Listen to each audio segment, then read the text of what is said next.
In the name of God, the merciful, the compassionate, peace be upon you. I am pleased to welcome His Excellency Secretary of State Antony Blinken in Doha.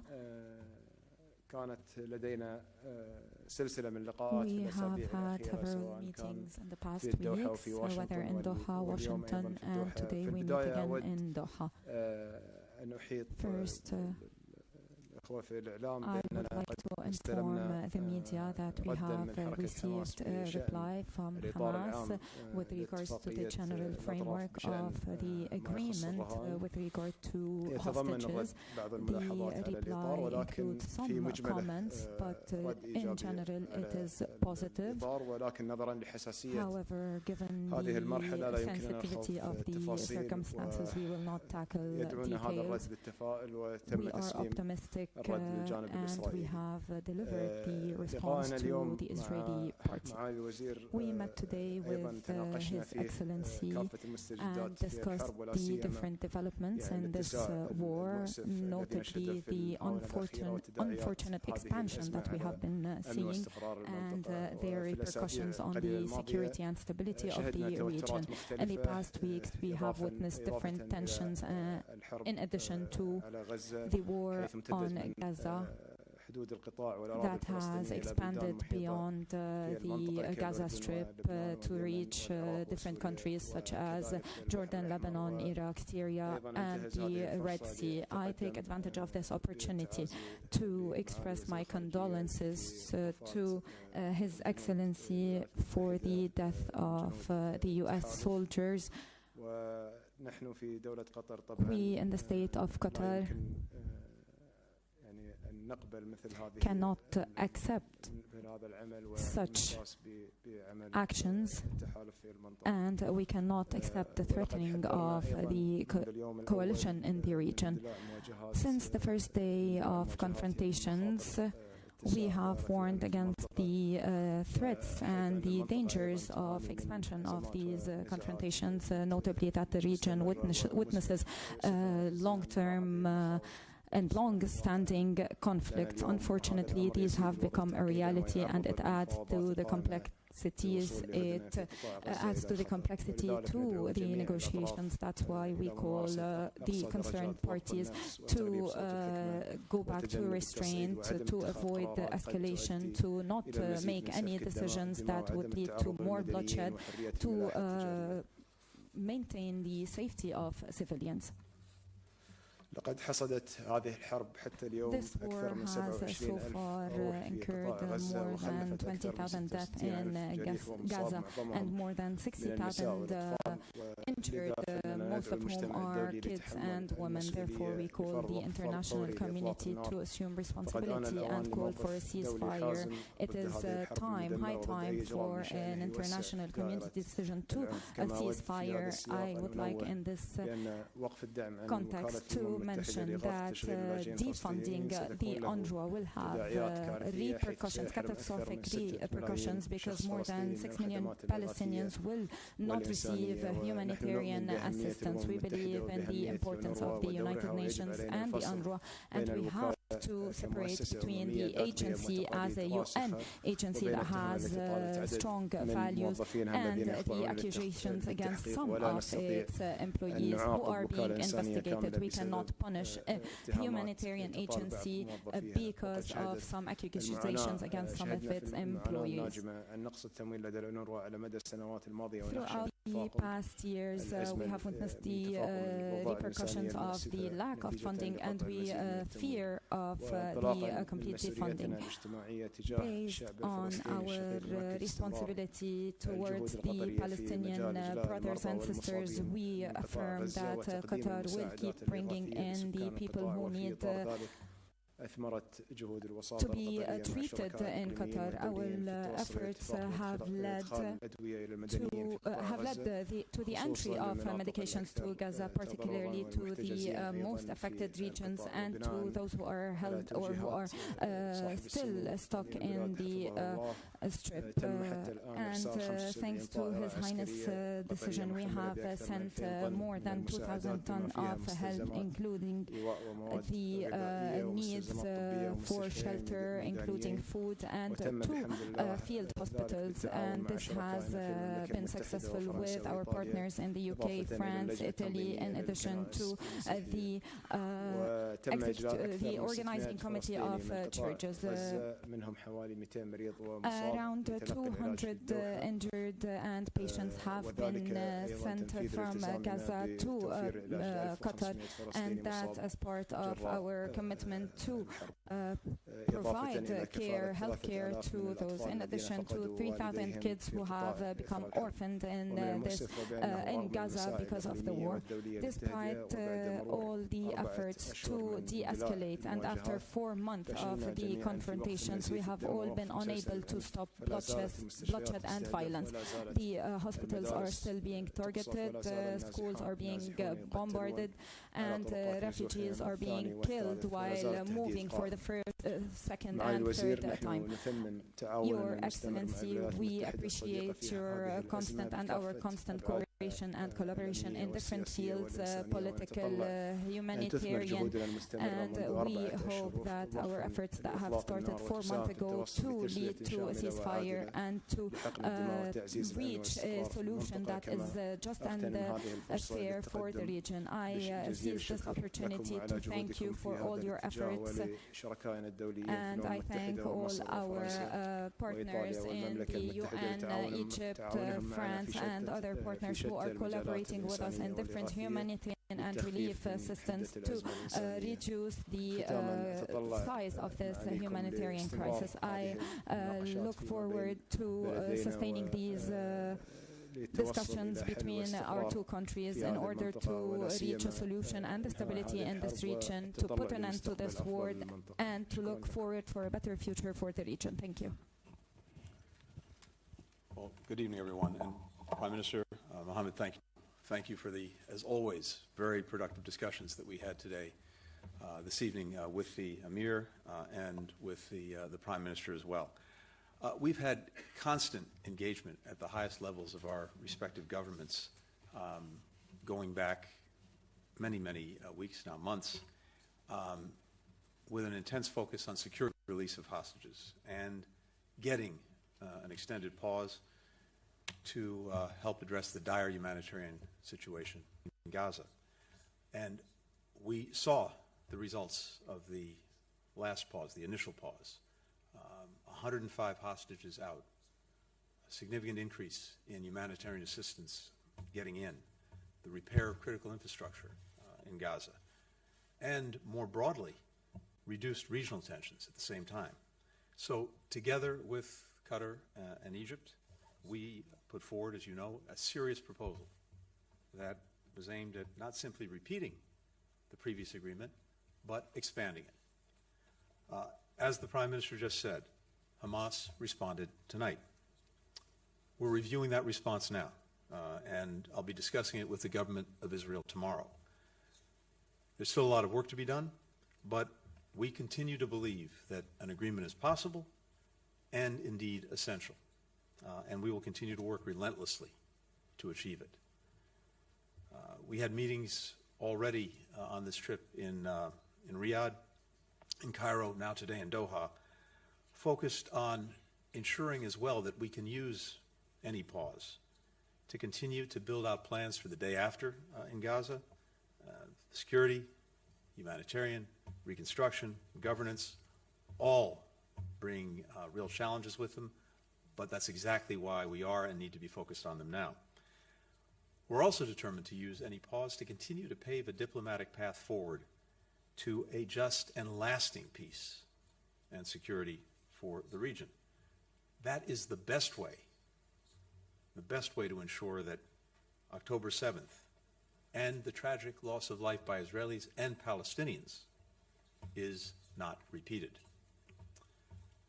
When I was last in the region a few weeks ago, I said then that there's a very powerful path that we can see before us to actually get to lasting peace and security.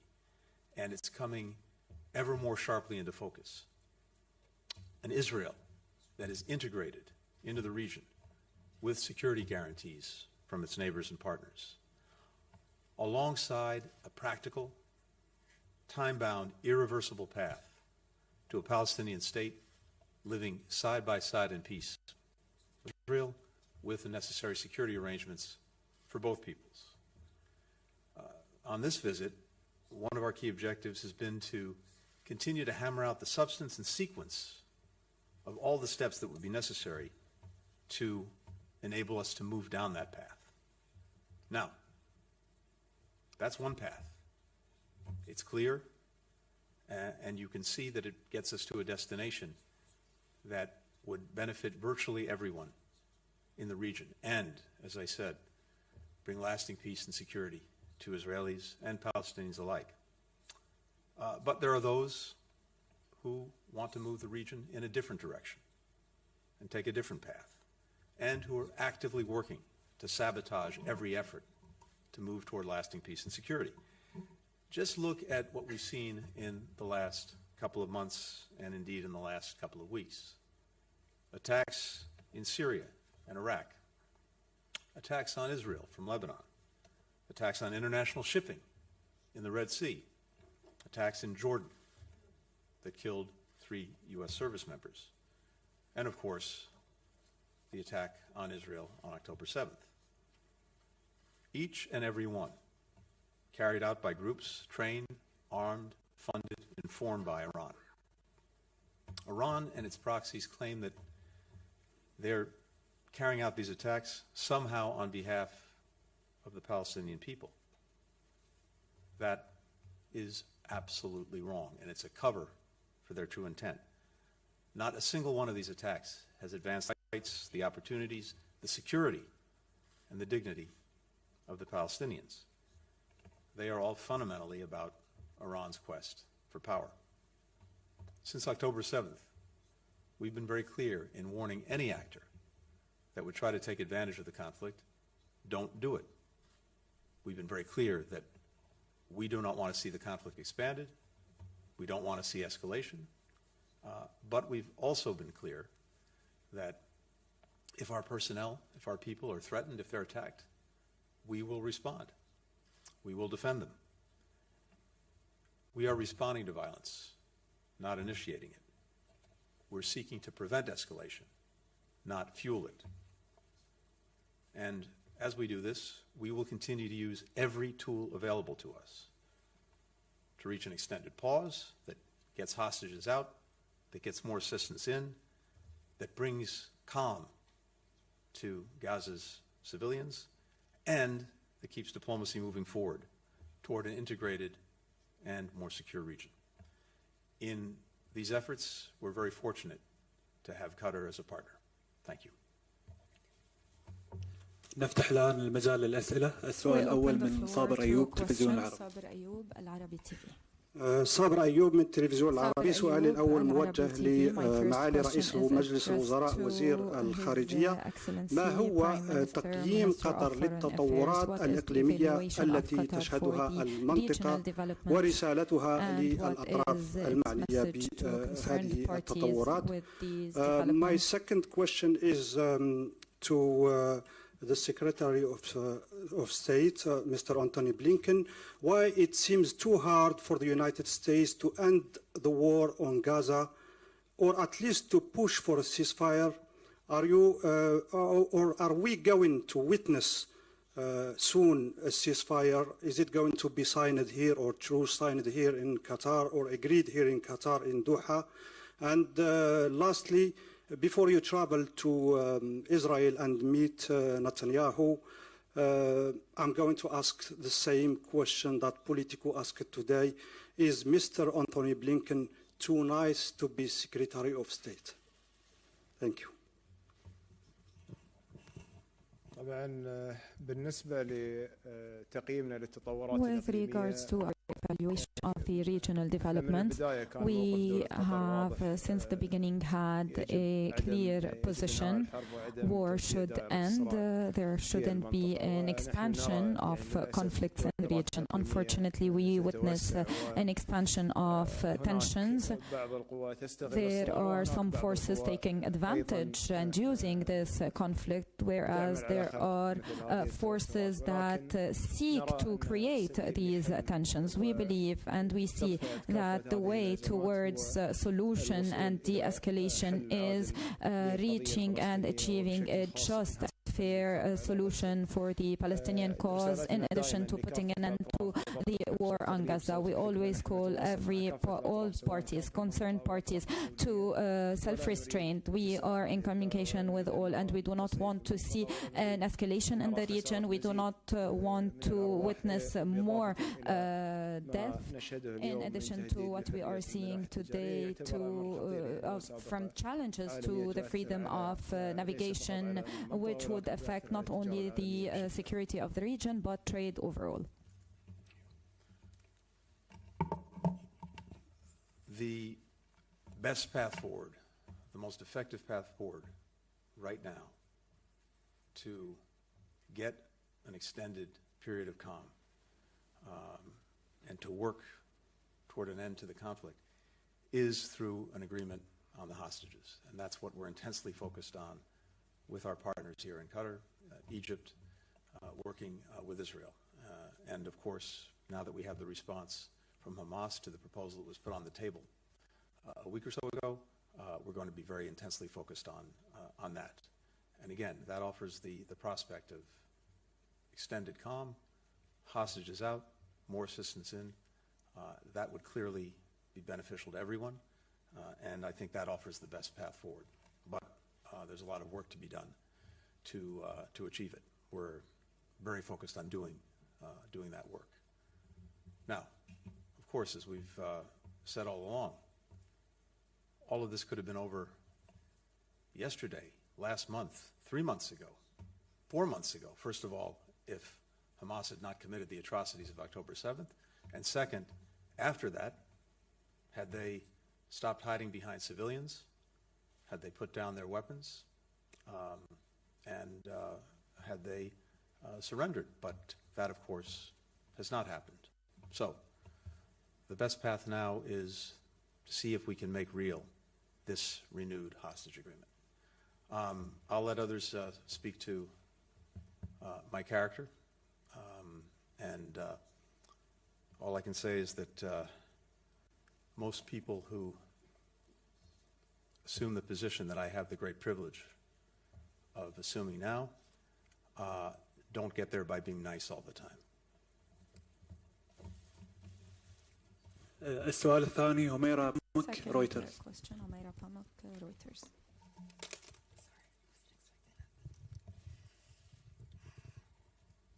Hello, Mr. Secretary, Mr. Prime Minister. My first question is to both of you. I understand there are sensitivities about Hamas response, but I'm wondering, Mr. Secretary, how do you plan to overcome Israeli Prime Minister Benjamin Netanyahu's refusal to commit to a permanent ceasefire after the phases of the deal? Was there anything in the Hamas response that you think might change his mind? And Mr. Prime Minister, could you help us understand why the reply took a week? Was it communication challenges, the difficulty to reach Yahya Sinwar? Are you worried that the fighting is actually hampering the communications on this important area of negotiation? And one more for you, Mr. Secretary. I'm going to try to ask a similar question that my Qatari colleague asked, maybe a little less directly. It's been 4 months into this war, and this is your 5th trip, and yet the United States seems unable to meaningfully influence Benjamin Netanyahu's position on some fundamental issues that you yourself advocate for: the creation of a Palestinian statehood, how long Israel's military campaign in Gaza will last, minimizing civilian casualties. Aren't you worried that this makes America look weak, and and it undercuts its ability to rally allies and partners in other foreign policy issues. And in that sense, what can you do differently, for example, tomorrow? Thank you. Want me to start? Yeah, please go. Thank you. 3 questions for you. First, Samara, on the hostage question, I appreciate you asking the question. You'll appreciate that I'm not going to answer it because the sensitivity of this matter is such that we're just not going to get into any of the details. All I can say is what you've heard from both me and the Prime Minister, which is that we've received the response to the proposal. We are studying it intensely. It's been shared with the Israelis. I'll pick up that conversation tomorrow in Israel when I'm there, and we will be working as hard as we possibly can to try to get an agreement so that we move forward with not only a renewed but an expanded agreement on hostages and all the benefits that would bring with it. Virtually everything that we do in diplomacy in general, and in the case of this crisis more specifically, is a process. It's almost never flipping a light switch. And it requires being in there with your sleeves rolled up every single day to try to make progress on all of the areas where we've been determined to make progress.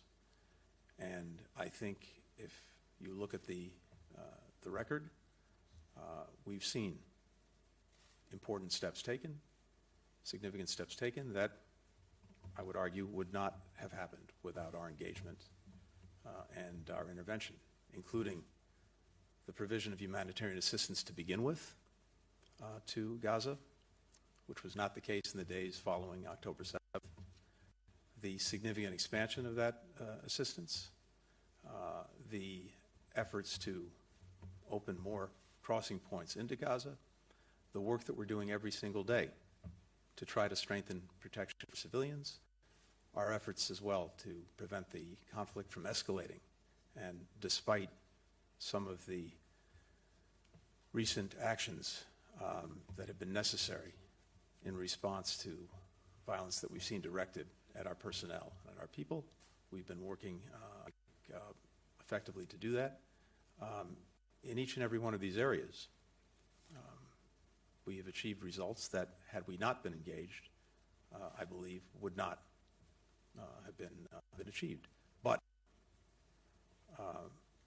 in all of these areas, there is much more work to be done, and in a number of places, we need to see, as I've said before, real and clear results, not simply a change in intent, but a change in what actually results. And I will be discussing all of that when I'm in Israel tomorrow, as we have throughout this trip. Well, regarding your question about why the response took too long, of course, there are a number of challenges that we are facing throughout the negotiations. It's not something new, and what's happening on the ground in Gaza, it affects the course of the negotiations all the time, and this is something that we've been highlighting in many occasions. Communication was representing some challenges, but also the negotiation itself, it took some time in order to get them to a place where we get that response. Overall, as the Secretary mentioned here, and we have mentioned earlier, that it's better not, it's not also for the benefit of the negotiations to reveal any of the details, but the overall prospect of this looks for us, at least as we received it, giving more promising and more prospects for a better results. We are hoping to see it, and to see it yielding very soon. السؤال الثالث عبد الله المراغي وكالة الأنباء القطرية. Qatar News Agency. السلام عليكم. Peace be upon you. سؤالي موجه لمعالي رئيس مجلس الوزراء وزير الخارجية. ما هي آخر المستجدات والوساطة القطرية developments in the Qatari mediation? Thank you.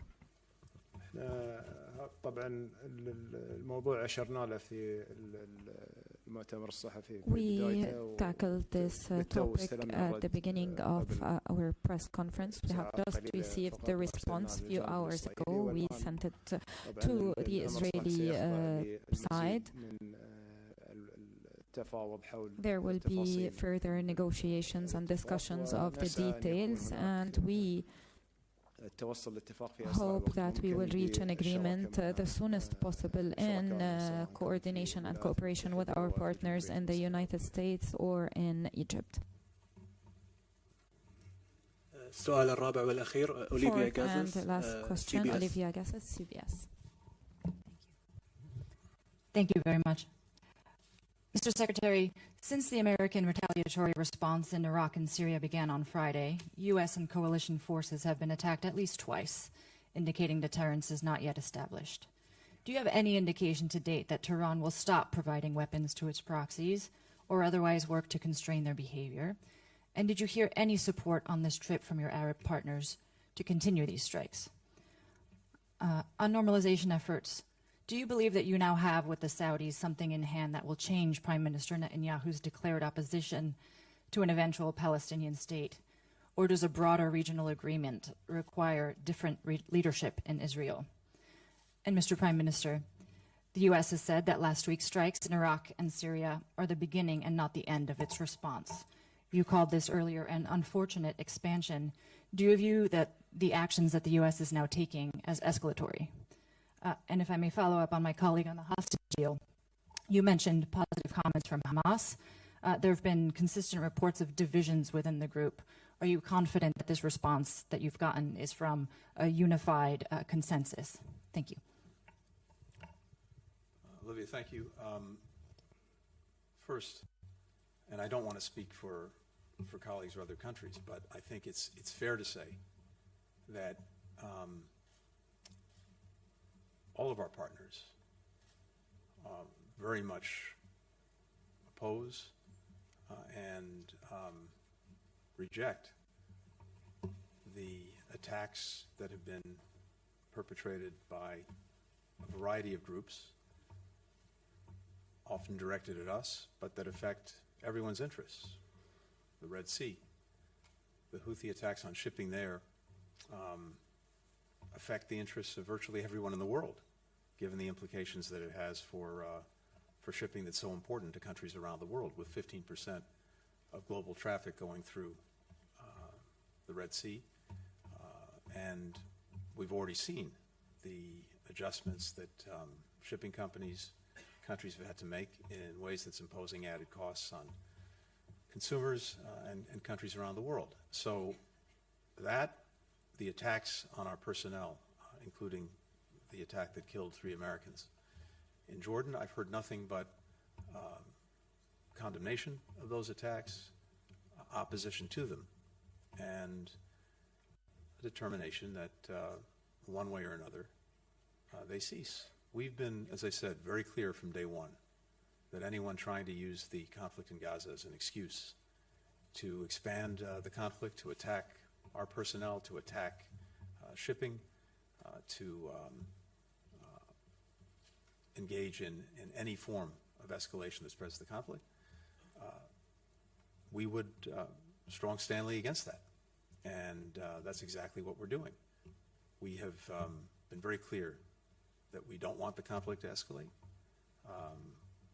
We'll do everything we can to prevent that, but at the same time, we will defend our personnel anywhere and everywhere that they're under threat.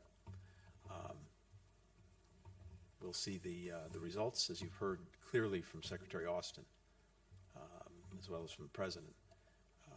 The response that we've undertaken over the last few days is going to continue, and it's very important that not only do those engaged in these attacks get the message, but that they act on it by ceasing the attacks against our people and personnel. And we will do what's necessary until that happens. Second part of your question. In Saudi Arabia, I had the opportunity to discuss again with Prince Mohammed bin Salman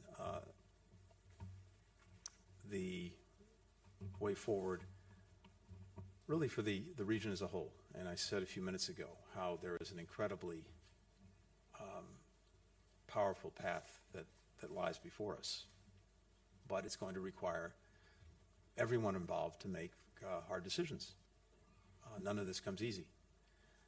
But with regard specifically to normalization, the Crown Prince reiterated Saudi Arabia's strong interest in pursuing that. But he also made clear what he had said to me before, which is that in order to do that, two things are required. An end to the conflict in Gaza and a clear, credible, time-bound path to the establishment of a Palestinian state. So, we know the immense benefits that would come for everyone concerned with Israel's further integration into the region, starting with the benefits for Israel. That's something that Israelis will have to decide for themselves. And again, all of this requires difficult, hard decisions, made all the more challenging given the focus on the conflict in Gaza. But these are questions that fundamentally our partners will have to answer for themselves, answer for everyone else. We can't do that for them. All we can do is keep our focus on what we strongly believe is the best answer for the long-term security, the long-term peace for Israel, for the region, as well as for the Palestinian people. And if we're able to move down that pathway, it also does something else. It isolates those who reject it, starting with Iran. And in that sense, in terms of dealing with some of the most profound security challenges that Israel faces and has faced for years, it will be in a much stronger position as part of an integrated region to deal with them. But again, these are decisions that will have to be made. None of them are easy, and we'll continue the effort to prepare all the diplomatic steps necessary to be able to move down that path if that's the path that everyone chooses. Well, regarding the U.S. response, first of all, as I have expressed in many occasions, Qatar reject and condemn any attack that infringe other countries' sovereignty or leading to killing citizens, and of course they are the U.S. citizens, but also it's part of their mission within the coalition, which is Qatar member in. And of course, we totally understand that each country has the right to protect its sovereignty and its own citizen with the measures they are seeing according to international law. Yet our advice to all the parties all the time that we should, of course, take in consideration what's happening in the region and try to avoid any escalatory measure with all our understanding to the context of this attack. Regarding your second question about Hamas and the division in between both the inside and the outside, our dealing in its entirety for for all over the last years has been with the political office, and this channel that we are using has been always giving us the responses that represent both, and that's what we have seen in the first pause, and hopefully also with the current responses that we are having that will lead to the second hopefully pause and exchange of hostages. I think that's the only channel that we have, and that's has been always effective for us. So we don't see, or we are not in position to examine their unity and their division. What's leading us really are the results of any agreement that we will have. بهذا يختتم المؤتمر الصحفي لليوم. شكرا لمعالي رئيس مجلس الوزراء وزير الخارجية وسعادة وزير الخارجية الأمريكي وممثلي وسائل الإعلام. السلام عليكم ورحمة الله وبركاته.